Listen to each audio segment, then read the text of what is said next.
All right, guys. So, like I said on Twitter the other day, I have a fantastic guest for you guys today. Today, I am speaking with the Disney legend himself, the voice of Goofy, Mr. Bill Farmer. Bill, how are you, my friend?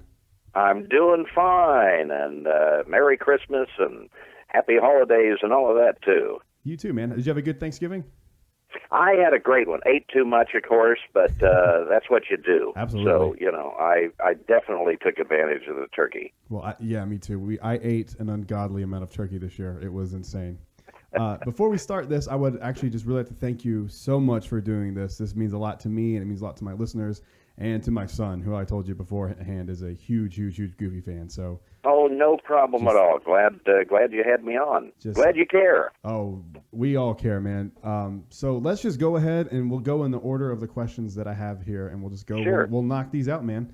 I'm always fascinated by what people do before they break off into whatever, if it's stand-up comedy or if it's acting or voice acting. Mm-hmm. So what were you doing before you got your big break into voice acting?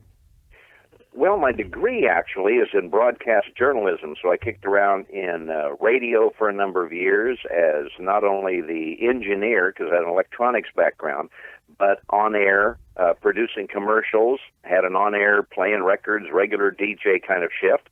Got out of that, got into electronics for a couple of years because I wasn't making any money in radio. Then the bug hit me when I was in Dallas I was at a comedy club in Dallas, and it was an open mic night where, anyone could get up and do something. I said, I looked at the guys who were trying out, and I said, I've always wanted to try that. If I don't try it now, I'm going to kick myself later on. So back in 1982, I started doing stand-up. The host of that particular club was a now famous guy named Bill Engvall. Oh, he was working out his routines, and he was the first one that said, "Hey, the voices that you do and all of that, you ought to continue this." And so he was very helpful in urging me to continue because stand-up's very tough in the beginning, especially because you find out just how bad you suck. Yeah. That's hilarious you bring up stand-up comedy because I'm a stand-up comedian. I've been doing it for about 4.5 years. So yeah, it's you know them. It's very tough, especially when you're first trying to find your voice. You're trying to think because there's something I don't think people realize this, but there's times that you'll have a joke and you'll find it very funny and you'll think it's hilarious, and you'll go on stage and you're like, for sure this is gonna kill. And then Absolutely. It's just dead silence. And you're like, but I thought it was funny. So, yeah. I know, and I would tape my shows, and I would listen to the reaction, and I would maybe try and rewrite it, make it funny. But, boy, if it doesn't work after like 3 or 4 times, out it goes, even if I love it. Yeah. You just got to. It's hard. I don't think people realize how often that happens. It's the best training ground I've ever had, because if you can do stand-up, you can about do anything, because you're up there by yourself, and there's no pity laughter. They don't laugh just because let's be nice to him. No, you're either funny or you're not. But it was great training ground, especially for voice acting. And I did that for about 5 years before coming out to Hollywood in 1986. That's really cool. I actually did not know that you did stand-up, and I had done a good amount of research on you. I didn't know. That's really cool. No, I started back in Dallas, and there were a lot of great comics in that area that started at the same time. I used to work with people before they were famous, people like Tim Allen and Roseanne Barr and Sam Kinison and Bill Hicks and a lot of guys, local market down there in Houston and Dallas. Yeah, so you can learn from some really great guys. At that time, not to go off on a comedy nerd tangent, but that was a real hotbed at that time for stand-up comedy. It really was, yeah. And it hadn't become oversaturated, and a lot of the people that started then, they're staples on television now. Yeah, and that was before like as the comedy boom was happening. Right, right before the bubble burst and everything went to crap.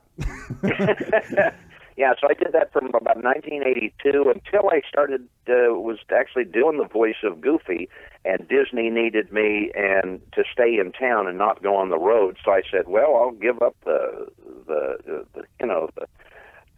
away game and stay in town. That's amazing. Oh, so what was your first big break as far as doing the voice of Goofy? What was the first thing you ever did for Goofy? First one was actually Goofy was my very first animated character audition after moving to Hollywood about 4 months after I got here. And the first thing I did was a show in January of '87. That's coming up on 29 years. Was a thing called Disney's Doggone Valentine. I had to just loop one little existing piece of footage that Goofy had done a long time ago. And I'd never looped. I'd never, which is trying to replace dialogue in existing footage is terrifying, I went in and I met the guy that does Donald Duck, Tony Anselmo. And he was sitting there. He's also an animator. And so he was drawing Donald. I was so green, I thought, well, we don't have to draw these guys, do we? I'm really in trouble. There's been a horrible mistake. This is not what I signed up for. Luckily, I just had to talk like him. That'd be a tough gig, having to draw into the voices. That was in January of '87. Oof, that's really cool. How long did it take you before you realized that you actually sounded like Goofy? It wasn't even a thing. I did a lot of impressions in my stand-up routine, but Goofy was not among them, really. And I just got a weekend, like my agent said, they're looking for, do you do any of the Disney voices? And I also tried out for Mickey, because if you can get in that falsetto, gosh, oh boy, you're kind of in the ballpark.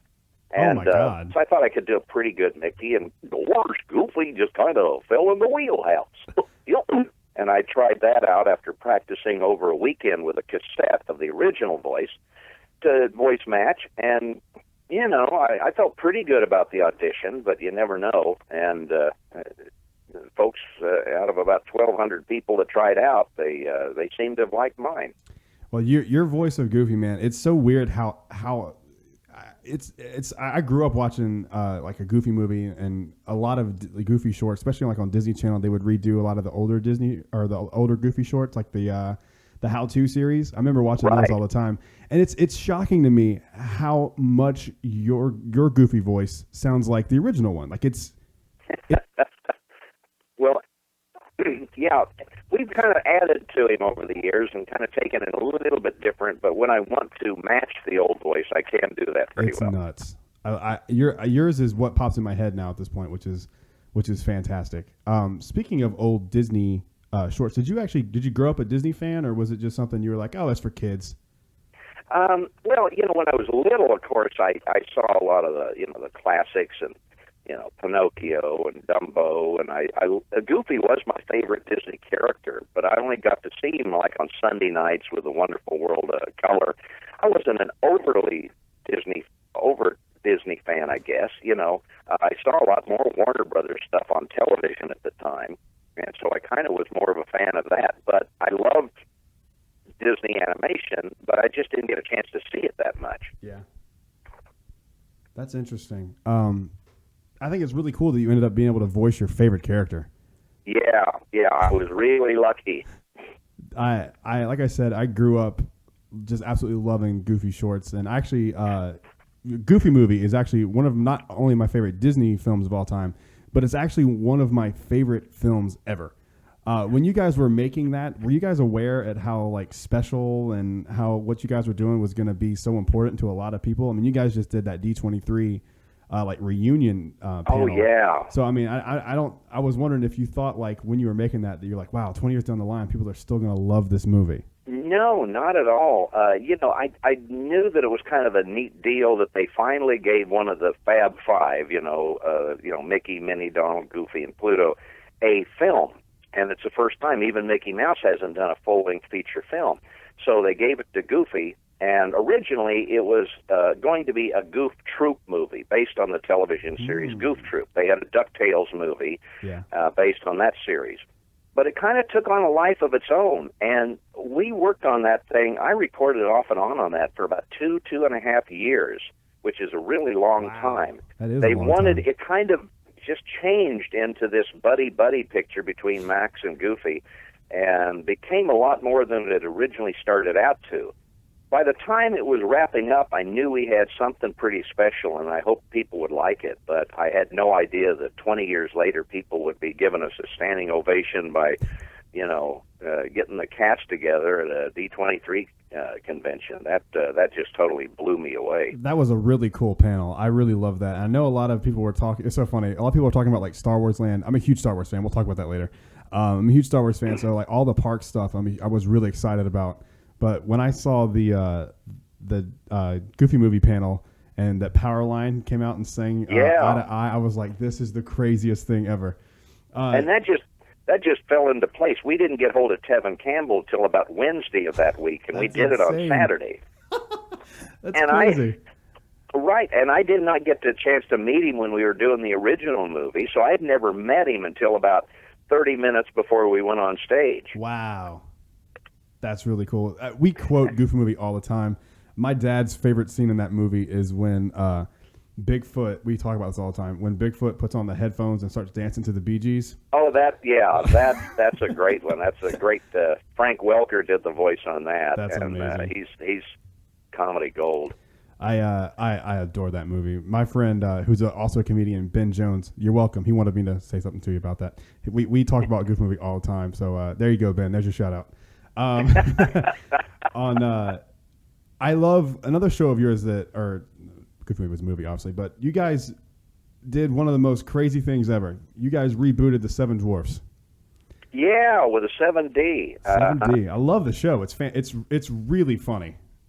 Well, they were right in the middle of the second season on that, and I think around January they're kind of going to bring it out again on maybe some of the different channels and stuff, and there'll be more of a presence of that. They have enough episodes now, so you don't always just see the same 7 or whatever. That's amazing. But it's got in the voiceover world, it's got one of the best casts around. Everyone from Kelly Osbourne to Jess Harnell to Billy West to Maurice LaMarche to Steve Stanton to Lee Allen Baker. I mean, it's just D. Baker. I mean, everybody is just powerhouse in this show, and it's really, really funny, and it's a lot of fun to get to star in another TV series. It's not just Goofy, that's an addition. It's let me spread my wings a little bit more. Yeah, you play Doc. Yeah, and it's so funny because when my initial reaction to rebooting the Seven Dwarfs and doing the 7D, I was kind of hesitant about it because I saw like the concept art for it, and I was kind of like, this is so different from what the Seven Dwarfs were.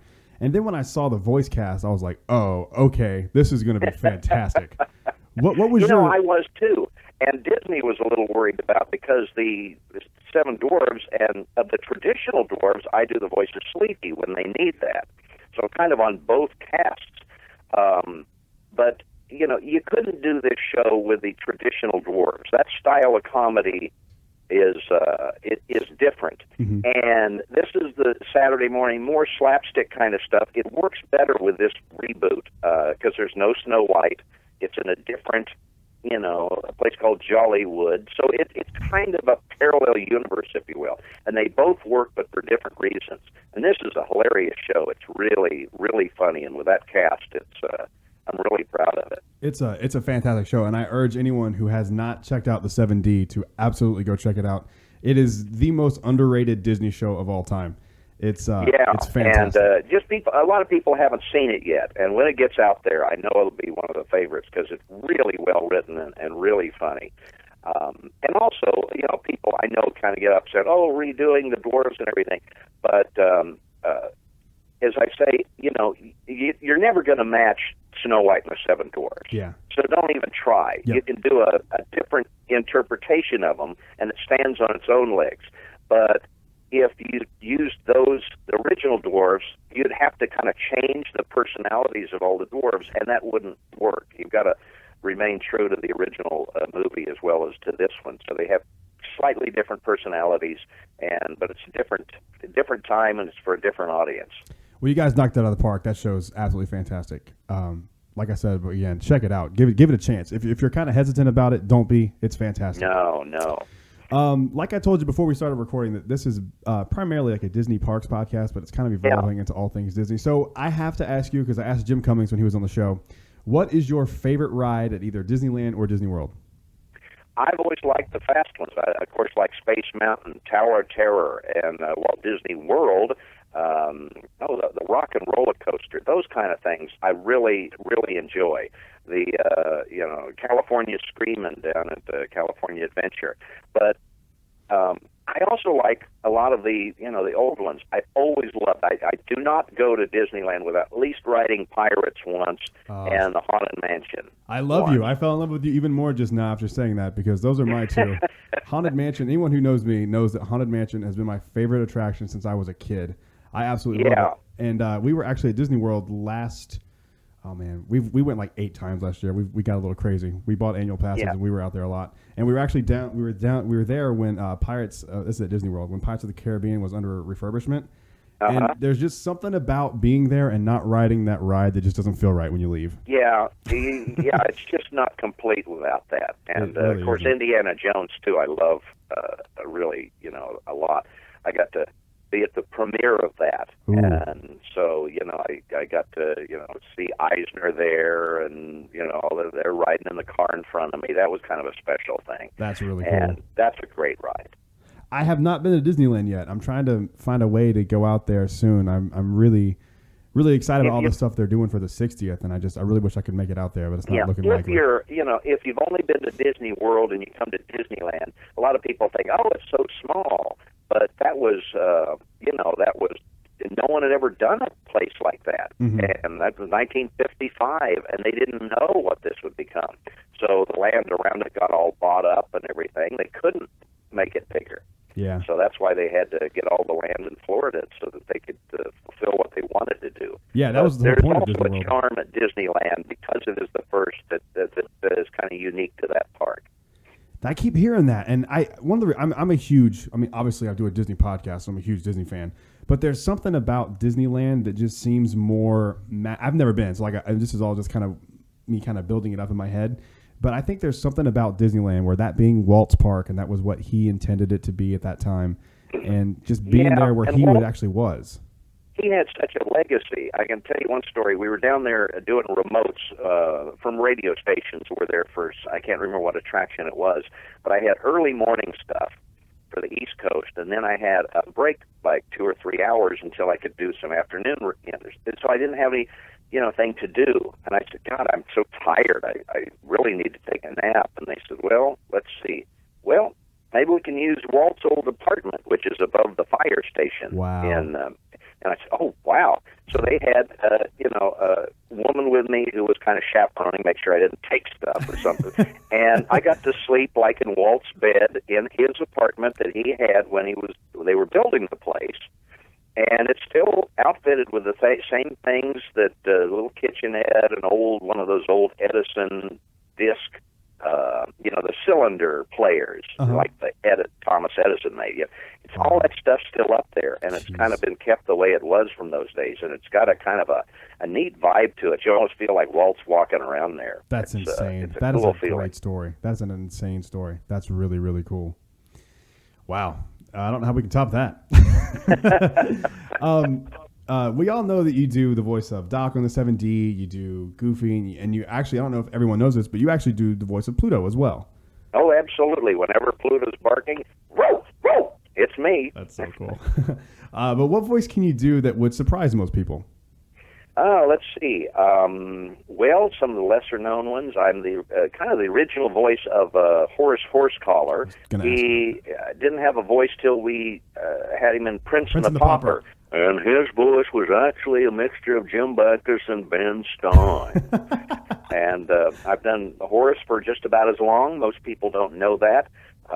I've also done a lot of incidental voices in a lot of the Pixar movies and background scenes and stuff from Toy Story. I was mission control on that when they're walking through the Pizza Planet. I'm going, T-minus 29, 28, getting ready for lunch, those kind of little background noises. And, in Monsters, Inc., I was one of the little yellow guys. He's got a sock down with him, little military voices and stuff. And for Warner Brothers, over the years, I've actually rarely, but have voiced Foghorn Leghorn, Sylvester the Cat, Yosemite Sam, Bugs and Daffy, and a couple episodes of Robot Chicken. So I've actually voiced a lot of Mel's voices over the years. That's a lot of people really don't cool. know that. That's awesome. I'm a huge fan of Robot Chicken, actually. Yeah. Well, we had to do 8 Mile, kind of a takeoff where Bugs is rapping with Elmer Fudd. And, so I had to learn to rap as Bugs Bunny. And I'm having Seth Green sit there. Okay, what's the tempo on this? Okay. And he'd do a line and I'd do it. And then he'd do it and I'd do it. And we awesome. got through it. That's great. It's a really funny sketch. And I thought that was you, actually, that did Horsecollar. I thought I remember reading that somewhere in Prince and the Pauper. I love that short. I had that on VHS growing up. That was the first time I'd ever seen any of my stuff on screen with an audience. Wow. And that's a special feeling. Oh, that's gotta be so cool. Yeah, that was a really nicely done short, and it was a very special one for me because, like I say, first one in the theaters that I got to see. That's amazing. I love that short. I guess it's a short, kind of. Not really. Is that a feature-length one?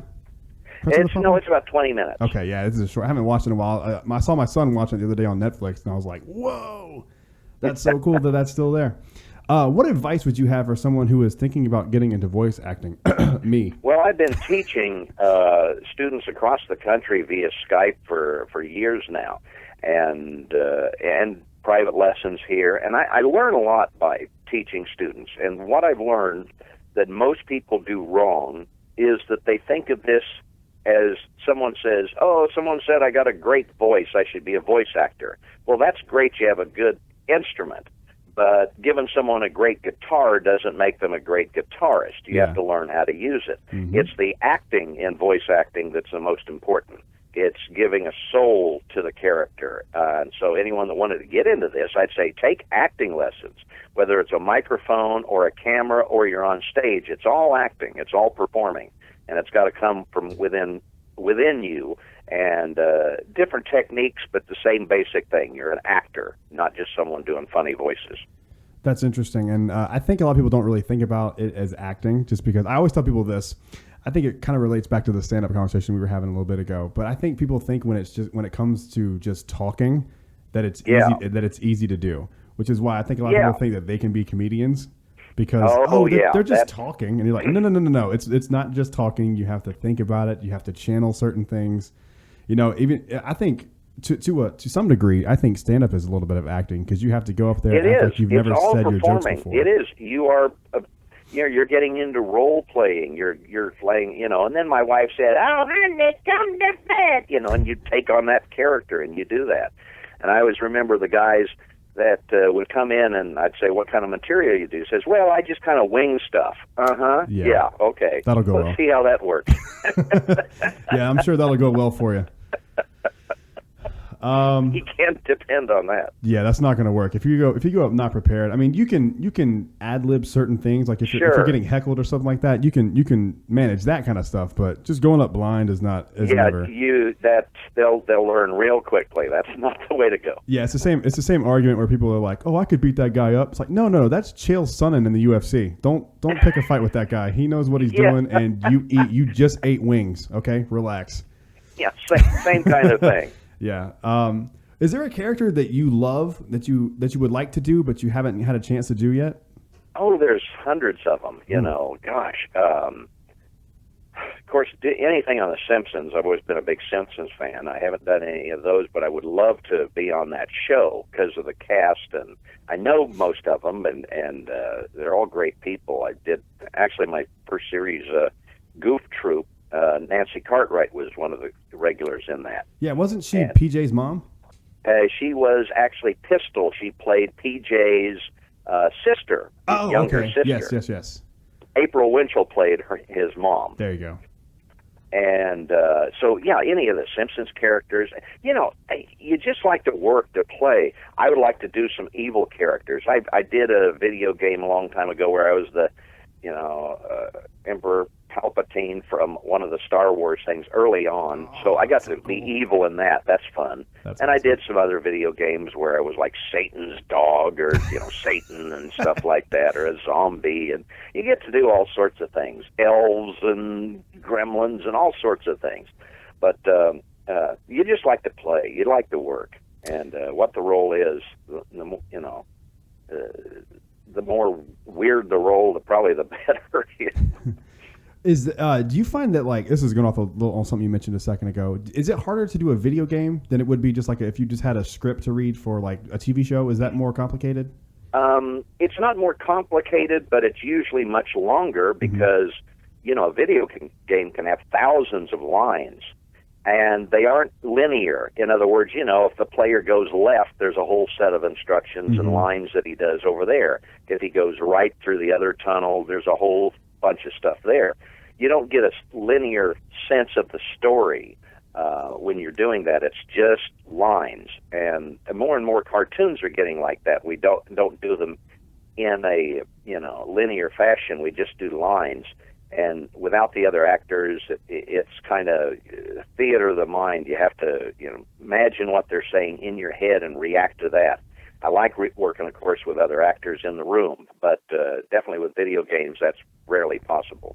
Yeah, that was what I would, if I had to guess what your answer would have been, I would have said that video games would be more intricate just because of the reasons you just gave. And also, most games are like action games. And they'll say for the last day, okay, it's the screams, the guy's getting shot and killed, and and if you okay, I remember one video game, the direction was, okay, the zombie has ripped your arm off and he's beating you with it. So, okay, what's that sound like? And if you scream for an hour or two, you start sounding like the Godfather. It'll tear your throat up. Yeah, I don't think people realize that every single noise comes from someone. Every little scream, every little impact, hits. That's crazy. Those can be, and they always say that for the last day because they know you're going to trash your voice. That's really cool, man. This is, I don't want to get too deep here, but we're going to go a little deep here. What did it mean to you when you actually got the Disney Legend Award? Because I would imagine that was a pretty big deal. Oh, it was an incredibly big deal. First of all, it was the first time that the Disney Legend Award ceremony was done in front of the public at the D23 convention. So there was like 4,500 people in attendance. Before that, it had been on the Legends Plaza at the Disney Studios. And I won mine along with Betty White and Robin Williams and all of these other, and Tony Anselmo, the voice of Donald. It was, getting that kind of vote of confidence from the number one entertainment company in the world, Disney, and that's their highest honor. It just blew me away that they would select me for that.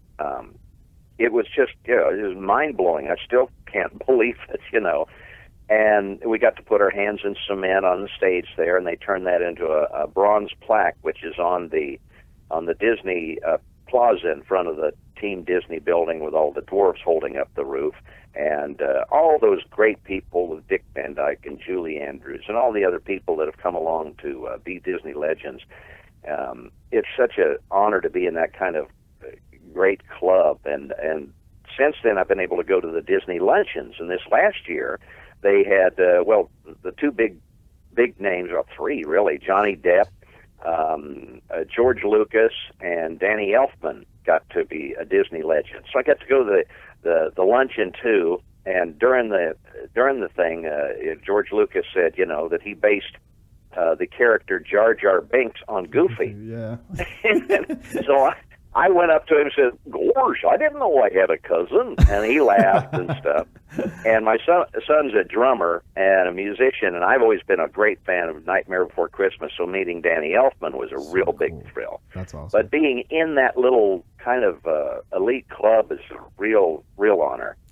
Well, that's awesome, man. And if anyone deserves it, it's absolutely you, because like I said earlier, your voices have just especially, even if it was just the Goofy movie that you did, that film alone should have made you a Disney legend 10 years ago. I appreciate that. Your voice acting is second to none, my friend. And we're going to wrap it up here with one final question, because I have been obsessing with this, like I said on my last podcast, for about 368 days.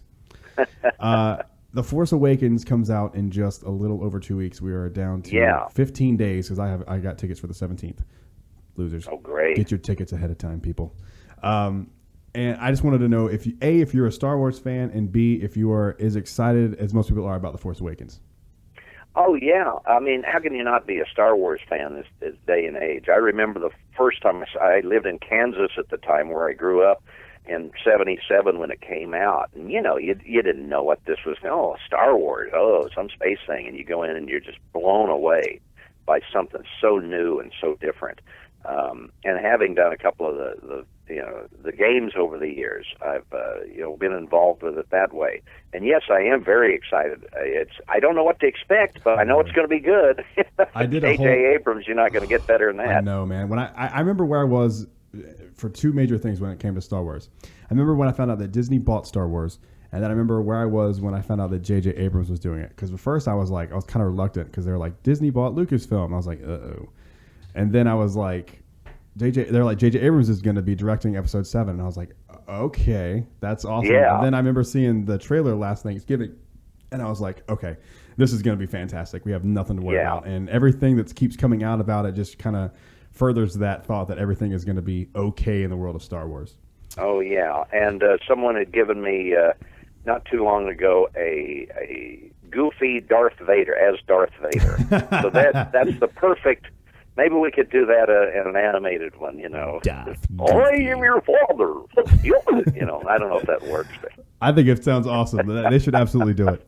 Well, Bill, thank you so much for coming on, man. It really means a lot, and this was a great interview, and I can't thank you enough.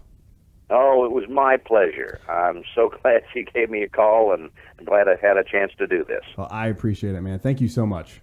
All right. Take care. You too.